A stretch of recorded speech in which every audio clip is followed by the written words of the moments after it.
దేవాదాయ శాఖ assistant commissioner శాంతికి కోర్టు రిమాండ్ విధించింది. ఏసీబీ కోర్టు న్యాయమూర్తి ఆమెకు ఈ నెల 21 వరకు జ్యుడిషియల్ రిమాండ్ విధించారు. అక్రమాస్త్ర కేసులో శాంతిని ఏసీబీ అధికారులు అరెస్ట్ చేశారు. శాంతి నివాసంలో 10 గంటల పాటు సోదాలు చేశారు. భారీగా బంగారం, ఆస్తిపత్రాలు స్వాధీనం చేసుకున్నారు. ఇవాళ ఆమెను ఏసీబీ కోర్టులో హాజరుపరిచారు. న్యాయస్థానం రిమాండ్ విధించడంతో శాంతిని విజయవాడ జైలుకు తరలించారు.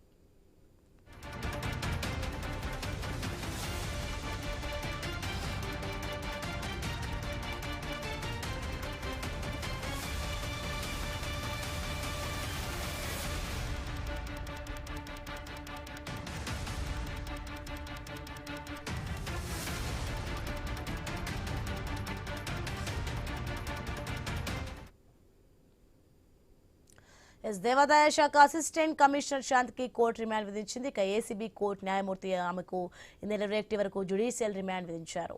రైట్, ఇదే అంశానికి సంబంధించి మరింత సమాచారం మా ప్రతినిధి యాకూబ్ అందిస్తారు ఫోన్లో. యాకూబ్, మొత్తానికి దేవాదాయ శాఖ అసిస్టెంట్ కమిషనర్ శాంతికి అయితే రిమాండ్ విధించినట్టుగా తెలుస్తుంది. దీనికి సంబంధించిన పూర్తి అప్డేట్స్ ఏంటి? ఆదాయానికి మించిన ఆస్తి ఉందనే ఆరోపణల నేపథ్యంలో దేవాదాయ శాఖ సహాయక కమిషనర్ గా ఉన్న శాంతికి విజయవాడ ఏసీపీ కోర్టు 21 రోజులు జ్యుడిషియల్ రిమాండ్ విధించింది. నిన్న రాత్రి ఆమెను న్యాయమూర్తి ఎదుట హాజరుపరిచారు. కోర్టు ఆదేశాల మేరకు అధికారులు ఆమెను విజయవాడ జిల్లా జైలుకు తరలించిన పరిస్థితి. సర్వీస్ చూసుకుంటే 6 ఏళ్ల సర్వీసు, కోట్ల రూపాయల ఆస్తులు ఉన్నాయి అనేది ప్రధాన ఆరోపణ. అయితే శాంతి 2020 దేవాదాయ శాఖలో విధులు హాజరై జాయిన్ అయిన పరిస్థితి. ఆమె సర్వీసు చాలా 6 సంవత్సరాల్లోనే కోట్లాది రూపాయలు అక్రమ ఆస్తులు కలిగి ఉన్నాయని, అదేవిధంగా గత ప్రభుత్వంలో వైసీపీ ప్రభుత్వంలో హయాంలో అప్పటికే ఆవిడకి ఒకసారి సస్పెండ్ చేయడం జరిగింది. 20 నెలల పాటు సస్పెండ్ గురయ్యారు.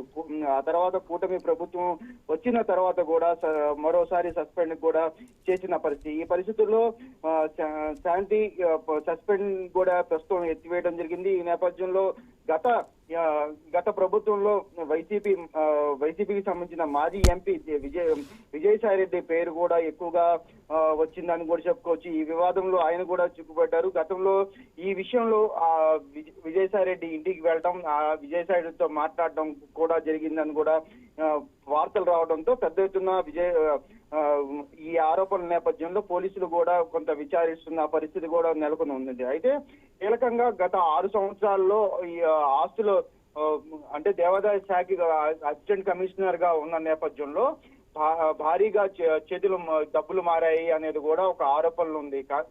అదేవిధంగా ఎక్కడికి వెళ్ళినా సరే ప్రత్యేకమైన విమానం, ప్రత్యేకమైన హెలికాప్టర్ పెట్టుకొని బయటికి వెళ్లారని కూడా ఒక ఆరోపణలు ఉన్న నేపథ్యంలో ఏసీబీ అధికారులు అయితే దాడులు విధించారు. సుమారుగా 10 గంటల సేపు సోదాలు నిర్వహించిన పరిస్థితి.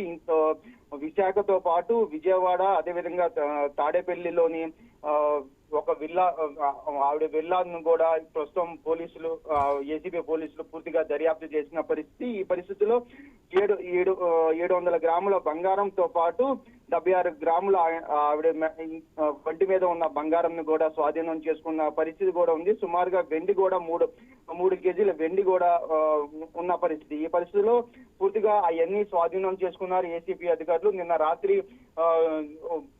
ఏసీపీ కోర్టులో హాజరుపరిచిన పరిస్థితి. అయితే ప్రస్తుతం రిమైండ్ లో ఉన్న నేపథ్యంలో ఇప్పుడు ఏసీపీ కోర్టు మరోసారి విచారణ కోరే అవకాశం ఉన్న నేపథ్యంలో పిటిషన్ కూడా వేయాలని రేపు ఉదయం వేసే పరిస్థితులు కూడా కనిపిస్తున్నాయి. ఇంకా పూర్తి విచారణ అనంతరం కూడా కొంతవరకు ఇంకా కొన్ని విషయాలు బయటపడే అవకాశం ఉంటుంది. Soni, right, thanks for the information Yakub.